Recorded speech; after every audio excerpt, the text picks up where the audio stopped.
एक बहुत महत्वपूर्ण जानकारी लेकर के उपस्थित हूँ। शादी के लिए यदि कुंडली मिलान आप करते हैं तो इस वीडियो को ध्यानपूर्वक जरूर देख लीजिएगा, अन्यथा एक छोटी सी गलती की वजह से बहुत अच्छे अच्छे रिश्ते आपके हाथ से निकलते रहेंगे, शादी की उम्र निकलती रहेगी। पिछले कुछ दिनों में बार बार पूछा गया था, गुरुजी शादी के लिए रिश्ता तो बहुत अच्छा समझ में आ गया है, लेकिन जब कुंडली मिलान कर रहे हैं तो कुंडली मिलान नहीं हो रहा। कुंडली मिलान नहीं हो तो ऐसी स्थिति में क्या करें? कुंडली मिलान नहीं हो तो इसका क्या उपाय है, क्या समाधान इसका हो सकता है? तो देखिए प्रिय दर्शकों, ऐसी स्थिति, ऐसी समस्या यदि आपके समक्ष बनी हुई है तो मेरी बातों को बहुत अच्छे से ध्यानपूर्वक आप जरूर सुनिए। बहुत बार ऐसा होता है, पिछले कुछ दिनों में यह प्रश्न सर्वाधिक पूछा भी गया है कि रिश्ता तो बहुत अच्छा समझ में आ रहा है लेकिन कुंडली मिलान नहीं हो रहा है, या विगत काफी समय से हम जहां कहीं पर भी कुंडली मिलान कर रहे हैं कुंडली मिलान नहीं हो रहा और बच्चों की शादी की उम्र निकलती जा रही है। तो देखिए होता क्या है, आजकल प्राय बहुत से ऐसे एप्लीकेशन हैं, बहुत से ऐसे सॉफ्टवेयर हैं जिनमें आप डेट ऑफ बर्थ टाइम डालते हैं और वो मिलान दिखा देता है। गुण कम मिल रहे हैं, मिलान नहीं हो रहा, या मांगलिक दोष की वजह से कुंडली मिलान नहीं हो रहा, या नाड़ी दोष की वजह से कुंडली मिलान नहीं हो रहा, या गण दोष या भकुट दोष की वजह से कुंडली मिलान नहीं हो रहा। यानी कोई भी दोष हमें ऐसा दृष्टिगोचर हो रहा है कि इस दोष की वजह से कुंडली मिलान नहीं हो रहा है। तो देखिए यहीं पर आप एक बहुत बड़ी गलती करते हैं। किसी भी दोष को देखना तो बहुत आसान होता है, लेकिन किसी भी दोष के कैंसिल होने की भी 95% से ज्यादा संभावना होती है। यानी ज्योतिष शास्त्र में जहां पर कुंडली मिलान के विषय को लेकर के किसी दोष का जिक्र है तो वहां पर उसके कैंसिलेशन का भी जिक्र है। यानी 95% से भी ज्यादा स्थितियां ऐसी होती है कुंडली मिलान के समय, यदि कोई दोष बन रहा है तो उसके कैंसिल होने की संभावना बहुत ज्यादा होती है। एक एक बात को हम ध्यानपूर्वक समझते हैं। बहुत बार स्थिति यह बनती है कि 18 से कम गुण मिलान आने पर मना कर दिया जाता है कि कुंडली नहीं मिलती है क्योंकि गुण मिलान नहीं आ रहा है। लेकिन 18 से कम गुण मिलान आ रहा है, मान के चलिए 13, 14, 15 गुण मिलान आ रहा है। अब ये गुण मिलान कम आने का कारण क्या है, ये सबसे पहले आपको देखना है। ऐसी स्थिति में सबसे ज्यादा कारण बनता है गण दोष और भकुट दोष। गण दोष के 6 अंक होते हैं और भकुट के 7 अंक होते हैं।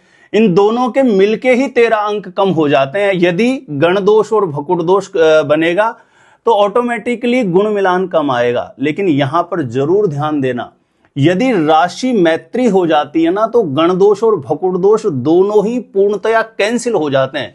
बिल्कुल शास्त्र सम्मत तरीके से गण दोष और भकुट दोष पूर्णतया कैंसिल हो जाता है। ऐसे में कम गुण मिलान हो और कुंडली में विवाह स्थान की स्थिति अच्छी हो तो कम गुण मिलान पर भी विवाह मंगलकारी हो सकता है। एक एक बात को मेरी बहुत अच्छे से समझिए, क्योंकि आज का यह विषय ऐसा हो गया है कुंडली मिलान का। एक छोटी सी गलती या बहुत बार जानकारी के अभाव में हम बहुत अच्छे अच्छे रिश्ते टालते रहते हैं और बच्चों की शादी की उम्र निकलती रहती है। एक बहुत बड़ा कारण और बनता है मांगलिक दोष।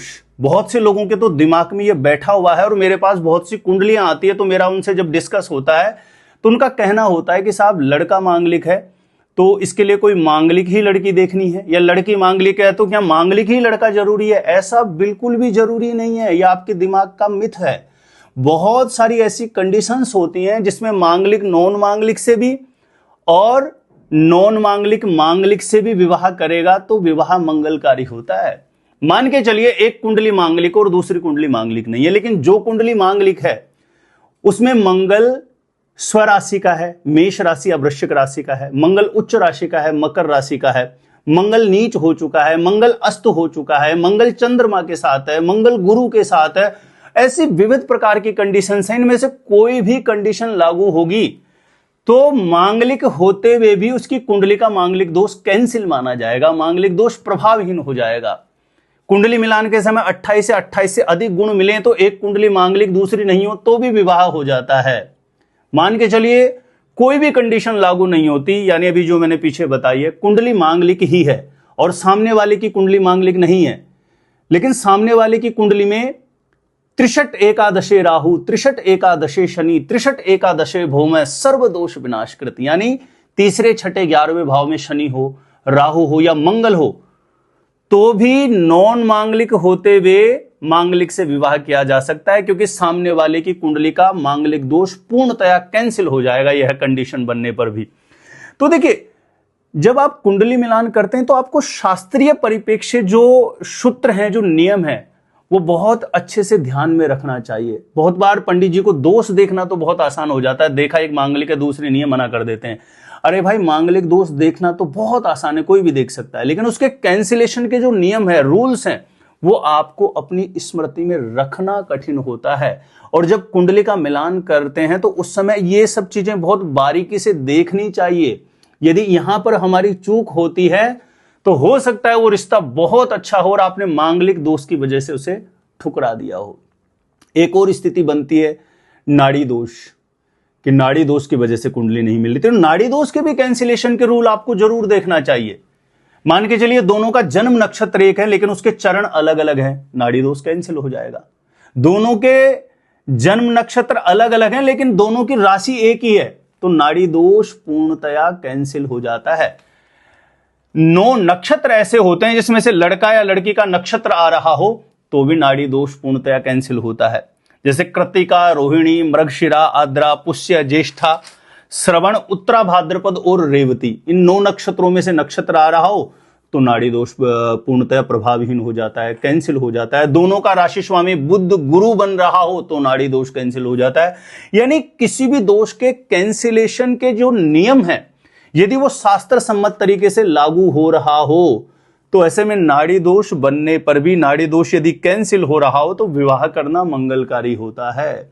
तो कुंडली मिलान जब भी आप बच्चों की शादी के लिए करते हैं तो बहुत अच्छे से विचार करिए, रिश्ता बहुत अच्छा समझ में आ रहा होता है। प्रैक्टिकली, व्यवहारिकता में सब कुछ चीजें बहुत बार बहुत अच्छी होती है। और हम जब कुंडली मिलान कर रहे हैं तो हमें प्रतीत होता है कि गुण मिलान कम आ रहा है। अब गुण मिलान कम जिन कारणों से आ रहा है, उस कारण का निवारण होने की 95% से ज्यादा संभावना होती है। बहुत रेयर कंडीशन होती है 1-2% जिसमें कोई भी कैंसिलेशन का रूल लागू नहीं होता, तो वहां पे मना किया जाता है कि हाँ, यहां पे नहीं हो सकता। मांगलिक दोष की वजह से कुंडली मिलान नहीं हो रहा हो, 95% से ज्यादा स्थितियां ऐसी होती है कि एक कुंडली मांगलिक और दूसरी नहीं हो तो भी विवाह मंगलकारी हो जाता है। यानी वो दोष के कैंसिल होने की कंडीशन किसी न किसी प्रकार से लागू होनी चाहिए, और संभवतः 95% से ज्यादा दोष कैंसिल ही हो जाते हैं। नाड़ी दोष है तो यहां पर भी अच्छे से देखना चाहिए, बहुत ज्यादा संभावना है कि नाड़ी दोष कैंसिल ही हो जाता है। बहुत रेयर कंडीशन होती है जिसके अंदर दोष कैंसिल नहीं होते हैं।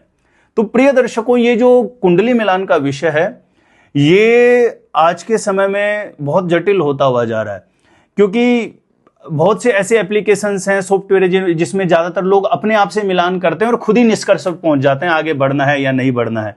इन सारी चीजों को देखने के बाद भी दोनों की कुंडली के विवाह स्थान की स्थिति शुभ ग्रहों के द्वारा प्रभावित है, कैसी स्थिति में है उन दोनों की कुंडली का विवाह स्थान, यदि इन सारी चीजों को प्रॉपर अच्छे से कैलकुलेट करके, गणना करके यदि आप आगे बढ़ते हैं तो विवाह हर प्रकार से मंगलकारी माना जाता है। उम्मीद करता हूं कि जानकारी आपको बहुत अच्छी लगी होगी।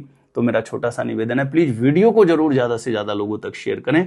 और कुंडली मिलान से संबंधित आपको किसी भी प्रकार की जानकारी चाहिए या आप मेरे द्वारा अपनी कुंडलियों का मिलान करवाना चाहते हैं तो जो स्क्रीन पर नंबर दिया है यहां पर आप मुझे संपर्क कर सकते हैं, कांटेक्ट कर सकते हैं। और विवाह से संबंधित आप अपने आप से खुद से ही अन्य जानकारी भी लेना चाहते हैं, जैसे शादी कब, कहां, कैसे होगी, कैसा जीवन साथी मिलेगा, जल्दी से जल्दी शादी का रिश्ता पक्का होने के लिए कौन सा उपाय करें, तो इस वीडियो को देखने के बाद एक बार ज्योतिष गुरुजी यूट्यूब चैनल की आप प्लेलिस्ट जाके जरूर चेक करिएगा। वहां से लाखों लोग लाभान्वित हो चुके हैं, आपको भी निश्चित रूपेण लाभ प्राप्त होगा। तो आज के लिए इतना ही था। देखते रहिएगा आप हमारा ज्योतिष गुरुजी यूट्यूब चैनल।